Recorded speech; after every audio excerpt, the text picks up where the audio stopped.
Hi everybody, this is Lisa Wolfe and I'm here with a presentation on the Deuteronomistic history, which can be your big word for the day. So fortunately, if you can't pronounce Deuteronomistic history, you, one, have lots of opportunities to practice it, and two, you can always abbreviate it by either saying or writing DTR. That is, if you're communicating with folks who know what it is. So on this slide, I have a few different words that are all related. Deuteronomic just refers to the book of Deuteronomy and specific Josiah's reforms, which scholars think are based on that discovered book of Deuteronomy. Deuteronomistic refers to the material that's written in light of Deuteronomic theology, and probably the easiest way to describe Deuteronomic theology is that idea of retribution theology. So the wicked are punished, the righteous are rewarded, and that tends to be what the Deuteronomistic history shows us in one way or another. And then the Deuteronomistic history is a body of literature, also known as the former prophets. It includes Joshua, Judges, Samuel, and Kings. And if you happen to know the old Vacation Bible School song of the books of the Bible, or you learned that in Sunday school, or you may just have noticed otherwise that Ruth seems to be missing there after Judges, where she appears in the canon as it is organized according to the Christian canonical order. In the order of the Hebrew Bible, Ruth is included in the writings, something you may remember from the very beginning of the semester when you looked at that acronym Tanakh, where the T stands for Torah, or the first 5 books of the Bible, the N stands for Nevi'im, or prophets, and the K stands for Ketuvim, or the writings. So Ruth belongs in the writings. Joshua, Judges, Samuel, and Kings are the former prophets, so they belong in the Nevi'im, or the prophets. So that gives us a little overview of where we're going and the body of literature that we are looking at here. So we have a very exciting project today. This is CSI Bible. So you can get on your lab coat if you want to. You can cue up The Who and listen to their song, Who Are You? And pretend we are crime scene investigators. Sort of a crime. The question is, how did the Israelites get into Canaan? Was it settlement or conquest or something else?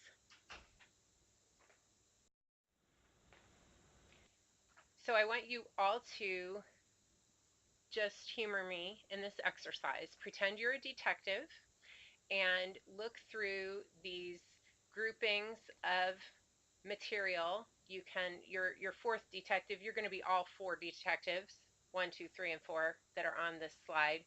You'll just look up all the material yourself unless you happen to have a classmate around who you want to divvy it up with. So you'll also be the evidence collector. What I want you to do is, as number 1 on the bottom here says, organize your evidence into 1 or more of 4 columns. So take a piece of paper and you can write these 4 columns: conquest, infiltration, social revolt, or leave another one open for something that doesn't seem to fit in any of those columns. Another way you could do it is just go through the passages and read them and see how you might want to describe them in terms of how did Israel get into Canaan? What do you think is described in that passage that you just read? So you'll go through and read those scriptures that are listed in Numbers 1, 2, and 3. You'll take the evidence down in your notebook and describe them, put them in columns, or just characterize them as you see fit. And if you think that not all of the passages in number 1 go together, that's fine too.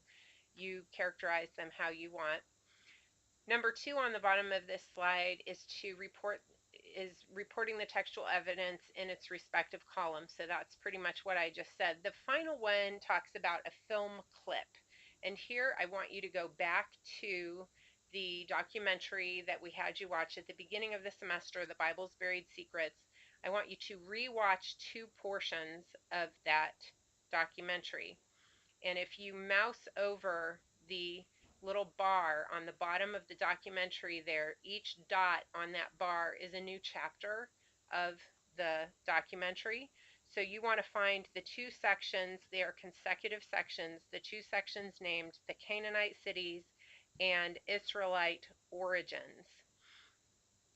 While you're watching that, which you're going to do after you look at the biblical texts, while you're watching that, I want you to also be taking notes on that same sheet of paper, working to organize your evidence. Or if you really want to feel like a good CSI person, you might want to use a bulletin board and note cards, or you might want to use sticky notes or something like that with all your different pieces of evidence that you can organize and reorganize how you want.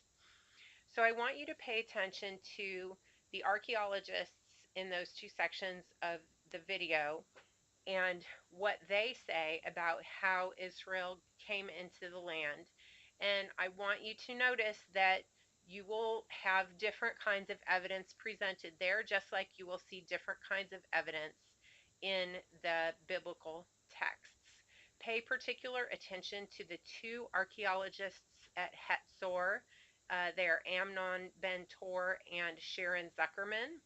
They are working at the same archaeological site at Hatzor, which is a significant site in Joshua, and they have differing views about that site and what happened there. They interpret it differently. So notice what they say, think about those as 2 pieces of evidence and characterize them how you see fit on your note page. And again, be thinking about these categories that I suggest in number 1, conquest, peasant revolt or social revolt, infiltration, some kind of settlement, as we saw on the previous slide. You characterize the things in a way that makes sense to you. So what I want you to do now is pause this slideshow and go read those biblical passages, take the notes on them, like I said, and then watch those parts of the Bible's Buried Secrets, take notes on them. Then the last thing I would recommend that you do before you turn the slideshow back on is to go back and review in your Coogan and Chapman textbook pages 169 and 170 and pages 186 through 189, and I think you will find those summary comments and overview comments about this material very helpful. So go ahead and pause this, do the work, and then come back and I'll walk you through some of what you've seen.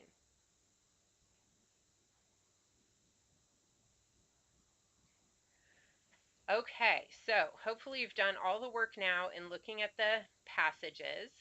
So perhaps what you found, what I found, is that the texts listed under number 1 at the top of the slide refer to a fairly traditional description of what is often referred to as Joshua's conquest or Israel's conquest or the Hebrews' conquest of Canaan.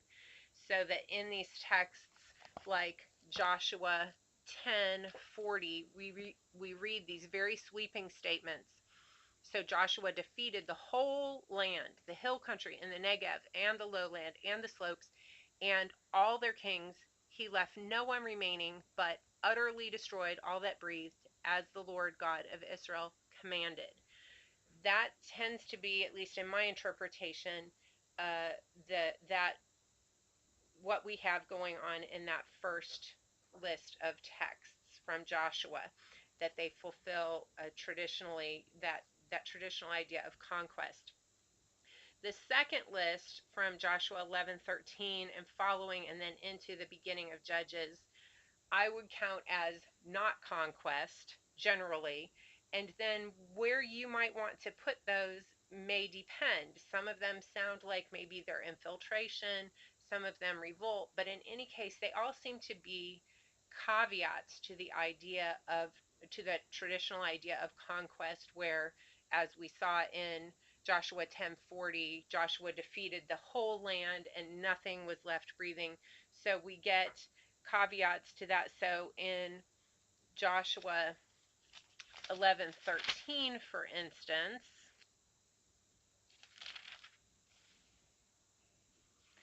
we have, but Israel burned none of the towns that stood on mounds except Hatzor, which Joshua did burn, which notably refers to that same site that you saw in the video. Also, Joshua 13:1. Now Joshua was old and advanced in years, and the Lord said to him, "You are old and advanced in years, and very much of the land remains to be possessed." So this little list contains some information that seems to either update, revise, it seems maybe in conflict with some of what we saw in that first list of texts. So it gives some caveats to the idea that everything and everyone was utterly destroyed. Maybe not quite that way. And then how we want to really understand that, was it infiltration, social revolution, some kind of settlement, or something else, is yet for us to figure out. Now, this is where some of the archaeological evidence could be helpful if we are trying to do something more than analyze the the Bible as literature. If we want to try to put it in conversation with what we know about ancient Near Eastern history, then the archaeological evidence can be helpful. The problem that I hope you noticed, which was presented in the video, is that even two archaeologists working together on the same site can interpret the same evidence differently. And that's what you find there with Amnon Ben Tor, who says it was Israel who destroyed Hatzor in a war, and they destroyed it like the Bible says. And Sharon Zuckerman, Ben Tor's protege, who says, no, this was more of a peasant revolt. It wasn't war. There are distinguishing features here that make me think she's saying that it was not war. The other thing to notice from the video is the timeline, and so that the sites which the Bible says were destroyed, what we find through archaeology is that where we have evidence of destruction of some of those cities, they occurred often in very far apart from each other. So this idea of one sweeping conquest of Joshua and his army going through and conquering that whole land does not seem to fit with what we have in archaeology. But if we go back to our texts, we have uh, some ambiguity in the texts as well. So here are some of your briefing room questions. Oops, I have a typo there. Sorry about that. Do you have any conflicts of interest that might prevent you from objectively interpreting the evidence you collected? Do your sources have any such conflicts of interest, and what are they? So here I encourage you to pause and think about these questions and jot down some notes, and you might want to consider using some of your thoughts on this with your online discussions with your discussion group.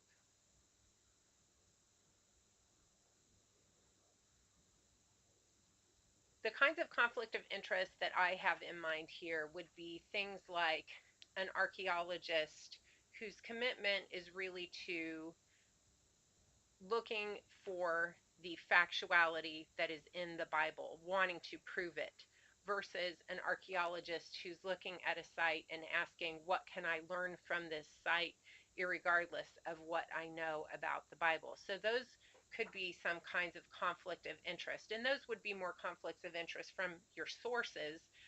For for you or for me, our conflicts of interest could be things like our own views of biblical authority. How have we understood the Bible and what it may or may not be saying about history, and our preconceived notions of those things might prevent us from objectively interpreting the evidence that we collected. Now, it's also worth wondering whether Joshua and or Judges have their own conflicts of interest. Things like the adage that the winners write history, or that whoever writes their own history is going to make themselves the victor in it. There are lots of ways you can think about those things, but those are important questions to ask. What are the assumptions that I bring to this data, and what are the assumptions that the other interpreters of the data bring? Here's some more briefing room questions about your evidence. What generalizations do you think you could make about what you have discovered here? What conclusions could you make? How did the Hebrews come into the promised land? And who were the Hebrews? Here, you should be thinking about some of what you read and heard in relation to these questions, but I do encourage you to do your own evaluation of what you've looked at and be thinking about this in your own ways. And oops, another typo, sorry about that. How do you interpret your evidence? And how do you understand any contradictions or ambiguities? What's the intent of the material? Now, I know a lot of people feel very uncomfortable with the idea of anyone ever saying there are contradictions in the Bible, but at the very least, we have seen some tensions here in the books of Joshua and Judges. Did the Israelites utterly wipe out everyone, or did they not? And what do we do with that conflicting evidence? If we were reading any other book of any other kind, we would be asking questions about that. And those are legitimate questions. We can't just ignore those things, or we shouldn't if we're going to have a mature relationship with the Bible. Anyone can ask those questions, and they're completely fair questions to ask. And so some of the evidence and information and data that we've looked at here today could help us think about how to understand those contradictions and ambiguities. And my last question there is a little bit of a hint and a suggestion about how to perhaps understand and or interpret the information differently. What is the intent of the material? Because if the intent is to tell a story that is more theological than it is factually historical, then that might be a helpful guide for us in understanding and interpreting it. I'm going to end here with some broader questions, and a lot of you have already been discussing these kinds of things in your group discussions on Moodle. But some of these are newer. What should the role of archaeology be in biblical studies? And does it matter if the Bible is true or factual? We haven't talked a whole lot about archaeology before now, except to the extent that we have examined certain artifacts that are important, and to the extent that, for instance, some of the documents in Hay's book are products of archaeology. But one question that has often been raised is, should anyone be doing biblical archaeology? In other words, going out there and trying to find what we read about in the Bible, or is that not itself a biased task? And then the follow-up question, does it matter if the Bible is true or factual? And that's a big one that I know a lot of you have already been struggling with, and I just want to keep that in front of you. Not to torment you, but again, for the sake of having as mature a relationship with the Bible as possible, and also because as professionals for whom the Bible is our primary text, we are all in the position at any time of being asked these questions. And I'm not saying we have to be able to answer them definitively, but we should have been thinking about these questions by virtue of having been to seminary. So related, how might we deal with these issues as pastors? If someone in the congregation has watched the Bible's Buried Secrets, how can you help manage that conversation, and how might someone else in the group have different views, and how can you work with that in a pastoral manner? Also, consider history in dialogue with faith versus history as a context of faith. What is the role of history in our study of the Bible? And a follow up again, how important is that? Does our faith rise and fall with the factual, historical nature or lack thereof of the biblical text? And finally, an issue that is troubling to some people but also often overlooked. For instance, when we sing Joshua Fit the Battle of Jericho, we perhaps overlook the theologically framed violence that is in Joshua. And there's a lot of really important and great post colonial analysis of Joshua and Judges that raises important critiques about things like, how does this material relate to groups of people whose lands and cultures were invaded and conquered, and for whom the invaders and conquerors used some of these texts to justify what they were doing? So, with Thanksgiving not too far from now, this has certainly been an important issue in Native American communities. There's a great article that you could search for on ATLA called Canaanites, Cowboys, and Indians that raises some of that. But for the many lands and cultures around the world that have suffered the experience of being conquered and destroyed and overtaken, what then does that do to our understanding and reading of this literature? That's another difficult to answer question, but an important thing for us to struggle with as faith leaders for whom the Bible is our central primary text. My final slide here is really just a nod to the book of Judges, and it's my attempt at offering a way of thinking about the structure of the book of Judges. And here I have a description from one of my teachers, Kathleen Farmer, about how to understand Judges. She says the repeating theological narrative in between these hero stories in Judges is the string or chain on which the beads being the hero stories, are threaded. So throughout Judges, we have one after another story of these charismatic leaders, these heroes of ancient Israel who were called by God for a certain purpose.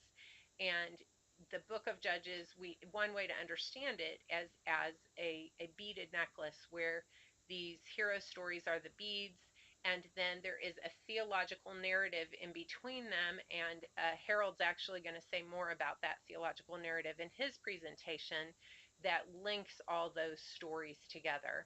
And so that's one way of understanding the literary structure of the book of Judges. All right, well, that's all for today and for this week, and I hope that was helpful to you. Please bring your questions to the Moodle discussion board, and I will see you there.